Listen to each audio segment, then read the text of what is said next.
तो दोस्तों, आज की कहानी की शुरुआत होती है खुले समुद्र से, जहां एक कपल अपनी छोटी सी बोट पर मस्ती करते हुए घूम रहा था। दोनों का मूड इतना ज्यादा हाई था कि उन्होंने जरूरत से ज्यादा शराब पी ली। धीरे धीरे नशा सिर चढ़ गया और उन्हें समझ ही नहीं आया कि उनकी बोट सही दिशा में जा रही है या नहीं। और कुछ ही देर में वो रास्ता भटक गए। घंटों तक उनकी बोट लहरों के साथ बहती रही।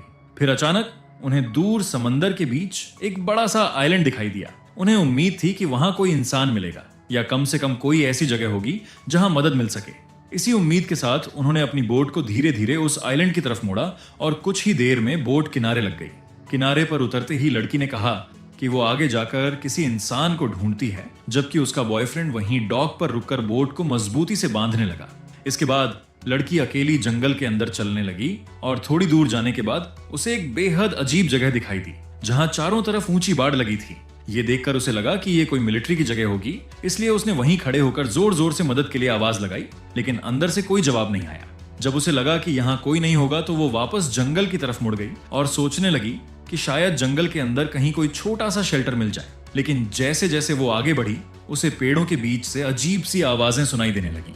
डर के मारे वो तेजी से भागने लगी। तभी उसे लगने लगा कि कोई उसके बिल्कुल पास आ चुका है। ये समझते ही उसने डरकर अपने बॉयफ्रेंड को जोर जोर से आवाज देने लगी, मगर वो बहुत दूर था और उसे कुछ सुनाई नहीं दिया। इसलिए वो फिर से जान बचाकर भागने की कोशिश करने लगी। लेकिन तभी अचानक कुछ रहस्यमयी जीवों ने उसे पकड़ लिया और उसके पैरों को पकड़कर घसीटते हुए अपनी मांद की तरफ ले जाने लगे। रास्ते में उसने बचने के लिए किसी चीज को पकड़ने की कोशिश की, लेकिन उन जीवों ने उसके हाथ पर झपट्टा मारा और उसकी उंगलियां चबा डाली। दर्द और डर ने उसे पूरी तरह तोड़ दिया और उसने विरोध करना छोड़ दिया। उधर उसके बॉयफ्रेंड को आखिरकार लड़की की चीखें सुनाई दी। वो घबराकर इधर उधर देखने लगा, लेकिन तब तक बहुत देर हो चुकी थी। इसके बाद कहानी शिफ्ट होती है दो भाइयों पर, मार्विन और जॉन, जो अपने छोटे से प्लेन में उसी आइलैंड पर जा रहे थे। दोनों की आपस में जबरदस्त बॉन्डिंग थी और उनके साथ उनके बचपन के दोस्त नोहा और सारा भी आए थे। इनके अलावा निक्की भी थी, जो मार्विन की गर्लफ्रेंड थी। दरअसल ये आइलैंड हमेशा से पूरी तरह खाली नहीं था। पहले यहाँ लोग रहते थे और उन्हीं में से भाइयों का एक अंकल भी इसी जगह रहता था।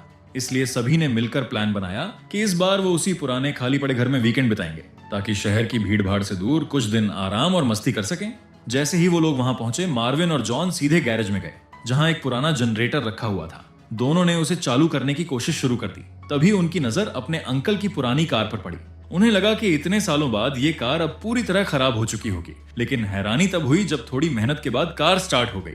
उधर घर के अंदर सारा और नोहा अपना सामान सेट कर रहे थे। दोनों ने सोचा कि यहाँ पहुंचने की खुशी में कुछ खास ड्रिंक बनाई जाए, लेकिन घर में बिजली नहीं थी, इसलिए उन्हें जनरेटर चालू होने का इंतजार करना पड़ा ताकि वो ब्लेंडर इस्तेमाल कर सकें। जैसे ही मार्विन और जॉन ने जनरेटर ऑन किया, सारा ने खुशी खुशी ब्लेंडर चलाया, मगर कुछ ही सेकंड में अचानक बिजली फिर से चली गई। सारा और नोहा को समझ नहीं आया कि ये क्या गड़बड़ हुई, इसलिए दोनों तुरंत बेसमेंट में फ्यूज देखने चले गए। नीचे जाते ही उन्हें एहसास हुआ कि वहां पूरा अंधेरा है, इसलिए नोहा ने अपना लाइटर जलाया और उसी की हल्की रोशनी में दोनों धीरे धीरे आगे बढ़ने लगे। चलते चलते उनकी नजर एक वाइन सेलर पर पड़ी, जहां दर्जनों वाइन की बोतलें रखी हुई थीं। दोनों को लगा कि ये तो मजे की चीज मिल गई, इसलिए उन्होंने कुछ बोतलें उठा ली। फिर वो आगे बढ़े और आखिर में फ्यूज बॉक्स तक पहुंच गए, जहां एक फ्यूज जला हुआ था। नोहा ने नया फ्यूज लगाकर उसे ठीक कर दिया और उसी पल बिजली वापस आ गई। ऊपर लौटते ही सारा ने अपनी ड्रिंक तैयार की। फिर सभी लोग साथ बैठकर पीने लगे और कुछ ही देर में पूरा माहौल मस्ती और नशे में डूब गया। कुछ देर बाद सबने पानी में तैराकी भी की। फिर वो लोग घर के पोर्च पर आकर बैठ गए। वहीं जॉन ने अपना धनुष निकाला और टारगेट प्रैक्टिस करने लगा, जबकि बाकी सब उसे देखकर मजे ले रहे थे। तभी अचानक जंगल की तरफ से एक छोटा सा जर्मन शेफर्ड पपी बाहर निकल कर आया। वो इतना मासूम और प्यारा था कि उसे देखते ही सबका दिल पिघल गया और सभी को उससे प्यार हो गया। फिर रात होते होते उनकी लाई हुई शराब धीरे धीरे खत्म होने लगी। तब नोहा किचन में गया ताकि बेसमेंट से लाई हुई वाइन की एक बोतल खोल सके। वो पपी भी उसके पीछे पीछे किचन तक आ गया। अब नोहा जैसे ही बोतल खोलने लगा, वैसे ही वो प्यारा पपी अचानक अजीब तरीके से बदल गया। उसकी आंखों में गुस्सा दिखने लगा और वो नोहा पर गुर्राने लगा। नोहा डरकर पीछे हटा और भागते हुए वापस लिविंग रूम में आ गया। फिर उसने अपने दोस्तों को पूरी बात बताई। उसी दौरान पपी घर की टूटी हुई दीवार के एक छेद से बाहर निकल गया। सारा को वो पपी बहुत पसंद था, इसलिए वो बिना सोचे उसे ढूंढने के लिए बाहर निकल गई। जॉन भी उसके साथ चल पड़ा ताकि वो अकेली न जाए। फिर दोनों जंगल में गए और आखिर में उन्हें पपी दिखाई दे गया। जैसे ही वो उसके पास बढ़े, तभी झाड़ियों के पीछे से एक बड़ा कुत्ता अचानक निकल आया और सीधे सारा पर कूद पड़ा। सारा नीचे गिर गई और जॉन उसे बचाने के लिए आगे दौड़ा, लेकिन उस गुस्से वाले कुत्ते ने बिना किसी वजह सारा के पैर पर जोर से काट लिया। सारा दर्द से चीख पड़ी और उसी पल वो बड़ा कुत्ता पपी को लेकर जंगल में भाग गया। जब दोनों किसी तरह वापस घर पहुंचे तो सारा की चोट देखकर सब घबरा गए। मार्विन और निक्की को तुरंत लगा कि वो कुत्ता शायद रैबीज से संक्रमित हो सकता है, इसलिए उन्होंने साफ कहा कि अगली सुबह ही शहर लौटना जरूरी है ताकि सारा का इलाज तुरंत शुरू हो सके। लेकिन जॉन ने उनकी बात को हल्के में लिया और बोला कि इतनी जल्दी घबराने की जरूरत नहीं है, इलाज बाद में भी हो सकता है और वो लोग वीकेंड खत्म होने के बाद आराम से वापस जा सकते हैं। फिर जॉन ने यह फैसला सारा पर छोड़ दिया। सारा ने अपनी चोट को देखते हुए भी यही सोचा कि कुत्ते ने हमला सिर्फ अपने पप्पी को बचाने के लिए किया होगा। वो नहीं चाहती थी कि उसकी वजह से सबकी छोटी सी छुट्टी खराब हो जाए, इसलिए उसने तय कर लिया कि वो लोग सोमवार तक उसी घर में रुकेंगे। इसके बाद सब लोग सोने चले गए, पर रात में जॉन की नींद खुली और वो पानी पीने के लिए बाहर आया। तभी उसकी नजर खिड़की के पास खड़ी सारा पर पड़ी, जो बहुत परेशान और खोई खोई सी लग रही थी। जॉन ने उसे आवाज दी और बात करने की कोशिश की, लेकिन सारा ने कोई जवाब नहीं दिया। वो बस चुपचाप जॉन की तरफ बढ़ने लगी और जैसे ही वो उसके पास पहुंची, उसने अचानक जॉन को बहुत जोर से किस करना शुरू कर दिया। ये किस इतना अजीब और दर्दनाक था कि जॉन को तकलीफ होने लगी। जॉन ने जब दर्द में उसे रोकने की कोशिश की और शिकायत की तो सारा का चेहरा अचानक बदल गया, जैसे उसे होश आ गया हो। वो घबरा कर पीछे हटी और जॉन से दूर जाने को कहने लगी। फिर अगली सुबह जॉन ने अपना धनुष उठाया और जंगल में टारगेट प्रैक्टिस करने निकल गया। बाकी लड़के भी बोर हो रहे थे, इसलिए वो भी उसके साथ चल दिए। वहीं निक्की घर पर ही रुक गई ताकि वो घायल सारा के पास रह सके और उसका ध्यान रख सके। जंगल में काफी देर घूमने के बाद भी उन्हें कोई खास जानवर नजर नहीं आया। जब कुछ भी दिलचस्प नहीं मिला तो नोहा धीरे धीरे सबसे अलग हो गया और एक लकड़ी के लट्ठे पर बैठकर अपना कैमरा साफ करने लगा। वो जैसे ही लेंस साफ कर रहा था तभी उसे आसपास से गुर्राने की आवाजें सुनाई देने लगी। नोहा ने घबराकर चारों तरफ देखा तो उसके होश उड़ गए, क्योंकि कई कुत्ते उसे चारों ओर से घेर चुके थे। अपनी जान बचाने के लिए नोहा तुरंत भागने लगा। वो तेजी से जंगल के अंदर दौड़ता रहा, लेकिन भागते भागते उसका पैर एक जड़ से टकराया और वो गिर पड़ा। उसी वक्त उसके दोस्त उसे ढूंढते हुए वहां पहुंच गए। नोहा ने घबराहट में जल्दी से उन्हें बताया कि इस जगह पर कुत्ते बहुत ज्यादा हैं। इतनी ही देर में उनके पीछे वही आदमी आ गया जिसकी गर्लफ्रेंड पहले जंगल में घसीटकर मार दी गई थी। उसने डरते हुए कहा कि ये कुत्ते किसी को भी इस आइलैंड पर नहीं रहने देना चाहते, लेकिन वो अपनी बात पूरी भी नहीं कर पाया। और तभी एक बहुत बड़ा कुत्ता उस पर कूद पड़ा और उसे ढलान की तरफ गिरा दिया। उसी पल पूरा झुंड उस आदमी पर टूट पड़ा और उसे जिंदा खा गया। ये खौफनाक नजारा देखकर मार्विन, जॉन और नोहा की सांसें अटक गईं और वो डर के मारे दौड़ते हुए घर की तरफ भागने लगे। जैसे ही वो लगभग घर के पास पहुंचे, उन्होंने देखा कि जो लड़कियां पानी में थीं, उन पर भी कुत्ते हमला करने के लिए तेजी से बढ़ रहे थे। लेकिन जैसे ही वो घर के अंदर घुसने वाले थे, तभी एक कुत्ता निक्की के पैर पर झपट पड़ा और उसकी पैंट पकड़कर उसे जोर से खींचने लगा। निक्की को बचाने के लिए जॉन ने तुरंत अपना धनुष उठाया और तीर चला दिया, मगर निशाना चूक गया और तीर कुत्ते की जगह निक्की की पैर में जा लगा। निक्की दर्द से चीख उठी, लेकिन उसी झटके में कुत्ता डरकर पीछे हट गया और वो किसी तरह बच गई। अब सब लोग भागकर घर के अंदर पहुंचे। अंदर आते ही मार्विन ने जल्दी से प्लास निकाला, तीर का हिस्सा तोड़ा और धीरे धीरे उसे निकालकर निक्की के पैर पर पट्टी बांधने लगा। उसी वक्त सबके दिमाग में एक ही सवाल घूम रहा था कि आखिर ये जगह इतनी सुनसान क्यों हो गई थी और यहाँ इतना खौफनाक सब कुछ कैसे हो रहा था। तभी जॉन ने एक बात याद करके सबको बताया कि कुछ साल पहले उसके अंकल ने कहा था कि इस आइलैंड का एक हिस्सा एक कंपनी ने किराए पर लिया था। वहां एक केनल बनाया गया था जहां कुत्तों को ट्रेनिंग दी जाती थी ताकि आंखों से कमजोर लोगों के लिए उन्हें गाइड डॉग बनाया जा सके। लेकिन कुछ समय बाद वहां एक कुत्ते को रेबीज हो गया था और क्योंकि सारे कुत्ते एक ही जगह रहते थे, बीमारी बहुत तेजी से फैल गई। फिर कई संक्रमित कुत्ते ट्रेनिंग सेंटर से भाग निकले और पूरे आइलैंड में फैल गए। हालात बिगड़ते देख केनल बंद कर दिया गया और वहां रहने वाले सभी लोगों को भी हटा दिया गया। तभी से ये आइलैंड सुनसान बन गया था। लेकिन जॉन को एक बात अब भी समझ नहीं आ रही थी कि अगर रेबीज 1 साल पहले फैल चुका था तो इतने समय में ये कुत्ते मर जाने चाहिए थे, फिर ये अब तक जिंदा कैसे थे। लेकिन बात पूरी तरह साफ भी नहीं हो पाई थी कि नोहा घबराकर चिल्लाने लगा। वो बार बार कह रहा था कि दोनों घायल लड़कियों को तुरंत इलाज चाहिए और उन्हें किसी भी तरह मदद बुलानी होगी। मगर उसकी तेज आवाजें सुनते ही अचानक एक कुत्ता खिड़की से छलांग लगाकर अंदर घुस आया और सीधे नोहा पर टूट पड़ा। नोहा जमीन पर गिर गया और सब लोग चीख पड़े।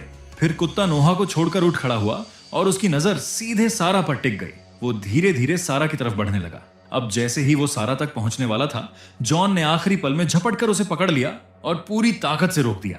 लेकिन कुत्ता इतना ताकतवर था कि वो जॉन पर भारी पड़ने लगा। ये देखकर मार्विन ने फौरन पास पड़ी एक लोहे की रॉड उठाई और पूरी ताकत से कुत्ते के शरीर में घुसा दी। कुछ ही पलों में कुत्ता वहीं तड़पकर मर गया। अब सबको साफ समझ आ गया कि ये घर भी सुरक्षित नहीं है। घबराकर उन्होंने जल्दी जल्दी अपना सामान समेटना शुरू किया। जैसे ही वो बाहर निकलने वाले थे तभी उनकी नजर प्लेन की तरफ गई और उन्होंने देखा कि 2 रेबीज वाले कुत्ते वहीं मौजूद थे। मार्विन ने कहा कि अभी वहां जाना खतरे से भरा है और उन्हें कुत्तों के हटने का इंतजार करना चाहिए। लेकिन तभी कुछ ही सेकंड में नोहा ने खिड़की से देखा कि उनका प्लेन पानी की लहरों में बह रहा है, क्योंकि कुत्तों ने वो रस्सी काट दी थी जिससे प्लेन बंधा हुआ था। अब अगर उन्होंने देर कर दी तो प्लेन समुद्र में दूर निकल सकता था। जैसे ही उन्हें वहां कोई कुत्ता नजर नहीं आया, सब लोग डरते हुए प्लेन की तरफ भागे। तभी जॉन बिना वक्त गवाए पानी में कूद गया और प्लेन की तरफ तैरने लगा।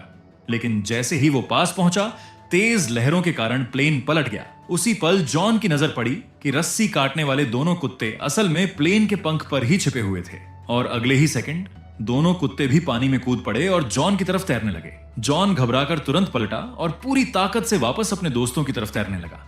जब जॉन किसी तरह जमीन पर पहुंचा तभी एक कुत्ता फिर से उन पर हमला करने दौड़ा। इस बार नोहा ने अपना बेसबॉल बैट घुमाकर उसे जोर से मारा और पीछे धकेल दिया और मौका मिलते ही सब लोग भागते हुए वापस घर की तरफ दौड़ पड़े और बाकी कुत्तों से किसी तरह बचते हुए अंदर घुस गए।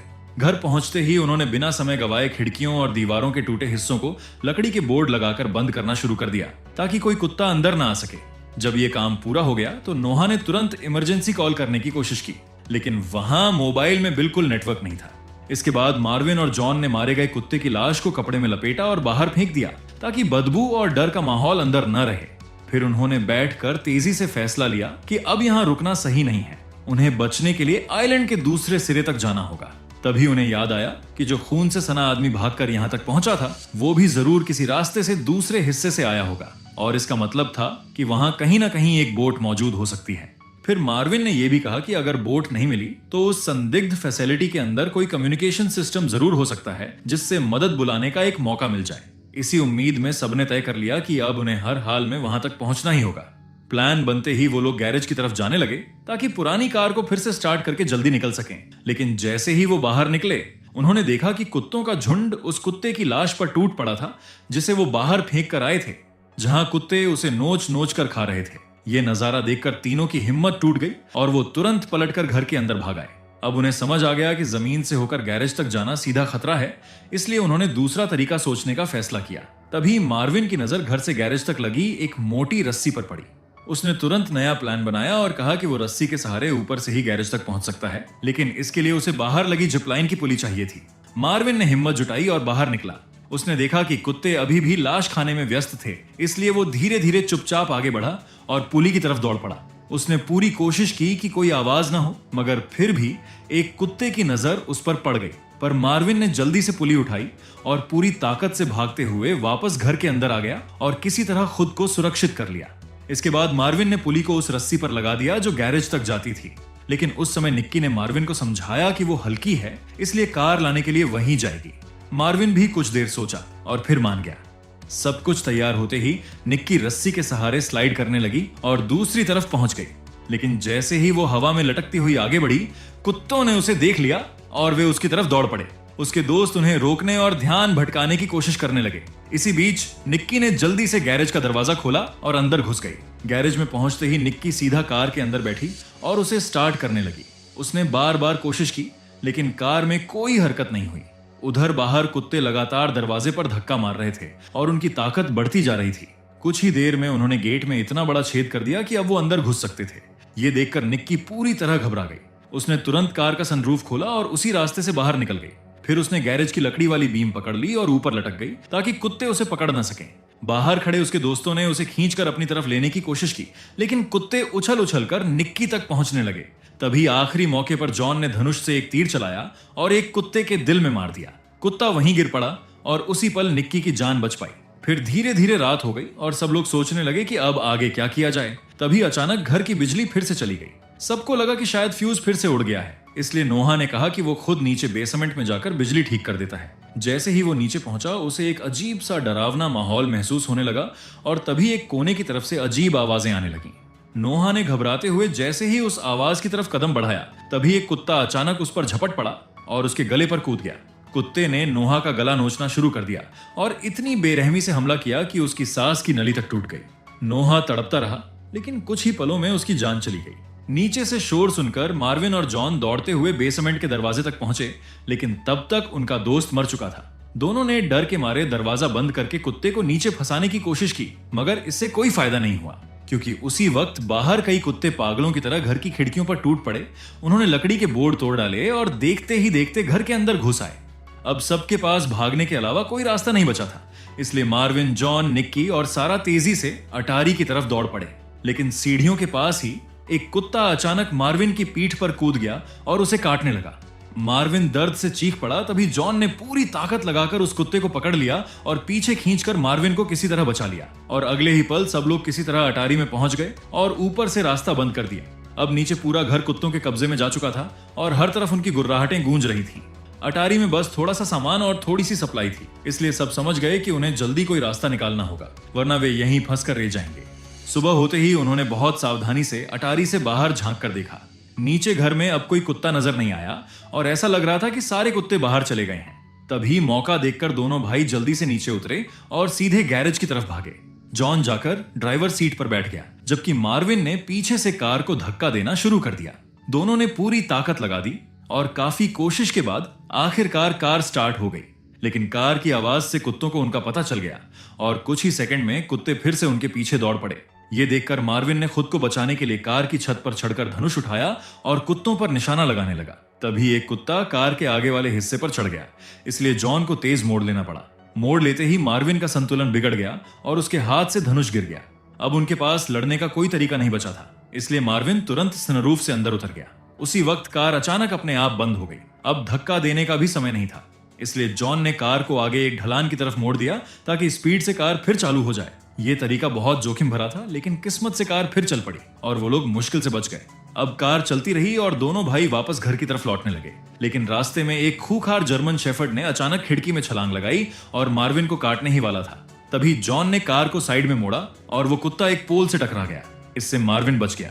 इसके बाद दोनों भाई किसी तरह वापस घर पहुंचे, लेकिन वहां पहुंचते ही उन्होंने देखा कि सारा पूरी तरह टूट चुकी थी। वो इतनी डरी हुई थी कि उसने अब बचने की कोशिश ही छोड़ दी थी और उनके साथ भागने को भी तैयार नहीं थी। जॉन उसे समझाने के लिए उसके पास जाने लगा। तभी उसी वक्त कमरे के अंदर एक कुत्ता घुस आया। ये देखकर सारा ने जॉन से कहा कि वो खिड़की से निकलकर भाग जाए और वो खुद कुत्ते से लड़ लेगी। जॉन नहीं चाहता था कि सारा अकेली रहे, लेकिन हालात ऐसे थे कि उसे मजबूर होकर खिड़की से कूदना पड़ा। तभी कुत्ता सारा की गर्दन पर झपटा। सारा ने बचाव के लिए अपना हाथ आगे कर दिया और कुत्ते को रोका। फिर उसने पूरी ताकत लगाकर कुत्ते को खिड़की से बाहर फेंकने की कोशिश की, लेकिन वो खुद भी उसके साथ गिर गए। नीचे गिरते ही दोनों एक लकड़ी के नुकीले खंभे पर जा गिरे और वहीं उनकी जान चली गई। सारा को मरता देखकर मार्विन, जॉन और निक्की कुछ भी नहीं कर पाए। वो बस बेबस होकर खड़े रह गए और उन्हें समझ आ गया कि अब सारा को बचाना नामुमकिन था। हालात इतने खतरनाक हो चुके थे कि तीनों ने बिना वक्त गवाए कार में बैठकर आइलैंड के दूसरे हिस्से की तरफ भागना शुरू कर दिया। दूसरी तरफ पहुंचकर तीनों ने उस बंद और रहस्यमयी फैसिलिटी में घुसने का फैसला किया। उन्हें उम्मीद थी कि वहां कोई रेडियो होगा जिससे वो मदद बुला सकें, लेकिन अंदर जाकर उन्हें एक बड़ा सच पता चला कि वो जगह कोई केनल नहीं थी। वो एक लैब थी जहां जानवरों पर प्रयोग करके उन्हें लड़ाई के लिए तैयार किया जा रहा था। और उन्हें यह भी पता चला कि वे कुत्ते रेबीज से संक्रमित नहीं थे, बल्कि वैज्ञानिकों ने उनका जीन बदलकर इतना खतरनाक बना दिया था कि वो पूरी तरह बेकाबू हो गए थे। जब रिसर्चर्स को लगा कि उन्होंने बहुत बड़ी गलती कर दी है, तो उन्होंने उन जानवरों को मारने की कोशिश की, लेकिन वो कुत्ते अब बहुत ताकतवर और चालाक बन चुके थे। तब वैज्ञानिकों को समझ आ गया था कि यहां रुकना मतलब मौत को बुलाना है, इसलिए उन्होंने आइलैंड खाली कर दिया। और इसी वजह से आइलैंड पर और कोई जानवर भी नहीं बचा था, क्योंकि सबको इन कुत्तों ने खत्म कर दिया था। इसके बाद तीनों रेडियो रूम तक पहुंच गए। फिर उन्होंने रेडियो के जरिए संपर्क करने की कोशिश की, लेकिन बार बार ट्राई करने पर भी कोई सिग्नल नहीं मिला। तभी निक्की ने खिड़की से बाहर देखा और उसे पता चला कि ट्रांसमीटर टावर का केबल कटा हुआ था। ये देखकर जॉन ने कहा कि वो बाहर जाकर वायर जोड़ देगा। फिर वो बाहर निकला और टावर पर चढ़ने लगा। ऊपर से उसे एक बोट भी दिखाई दी जो डॉक के पास बंधी हुई थी। फिर जॉन ने सिग्नल दिया तो निक्की ने अंदर जाकर रेडियो की रेंज बढ़ाने के लिए एम्पलीफायर ऑन कर दिया, लेकिन जैसे ही उसने बटन दबाया अचानक शॉर्ट सर्किट हो गया और वायरिंग में आग लग गई। उसी वक्त जॉन को भी जोर का झटका लगा और वो टावर से नीचे गिर पड़ा। वो जिंदा बच गया, लेकिन बहुत बुरी हालत में था। उधर आग फैलने लगी और पूरे इलाके में धुआं भरने लगा। तभी कुत्तों ने उन्हें ढूंढ लिया। उन्होंने बाड़ के नीचे खुदाई करके अंदर घुसने की कोशिश की और जॉन पर हमला कर दिया। ये देखकर मार्विन ने बेसबॉल बैट उठाया और बाहर दौड़ पड़ा। वो कुत्तों से लड़ने लगा ताकि जॉन बच सके, उधर अंदर निक्की ने एक गैस सिलेंडर देखा। उसने उसका वॉल्व खोल दिया और गैस को कमरे में फैलने दिया। जब उसे लगा कि गैस काफी फैल चुकी है तो उसने दरवाजा खोल दिया ताकि गैस आग तक पहुंच जाए। जैसे ही गैस आग से मिली, एक बड़ा धमाका हुआ। उस धमाके में अंदर मौजूद कई कुत्ते जलकर मर गए। बाहर मार्विन और जॉन चारों तरफ से घिर चुके थे। उन्हें लग रहा था कि अब बचने का कोई मौका नहीं है। तभी निक्की कार लेकर वहां पहुंची। उसने कार से कई कुत्तों को कुचल दिया और दोनों को बचा लिया। अब तीनों कार में बैठे थे और उन्हें बोट की लोकेशन पता थी। वो तेजी से उसी तरफ गए और कार को सीधे पानी में उतार दिया। कुत्ते पीछे पीछे दौड़ते आए, लेकिन तब तक तीनों डूबती कार से बाहर निकल चुके थे और वो तैरकर डॉक तक पहुंचे और जल्दी से बोट पर चढ़ गए। इसके बाद उन्होंने बोट स्टार्ट की और आइलैंड से भाग निकले। पीछे दूर किनारे पर कुत्ते खड़े होकर उन्हें देखते रहे। कुछ देर बाद जब वो समुंदर के बीच पहुंच गए तो उन्हें लगा कि अब वो सुरक्षित हैं। लेकिन तभी एक भयानक सच सामने आया कि उसी बोट पर कहीं एक खूंखार कुत्ता छिपा हुआ था। और इसी डर के साथ ये कहानी यहीं खत्म हो जाती है। अगर आपको एक्सप्लेनेशन अच्छा लगा हो तो वीडियो को लाइक और कमेंट जरूर करें। ऐसी ही और मजेदार और अनोखी कहानियों के लिए चैनल को सब्सक्राइब करना ना भूलें।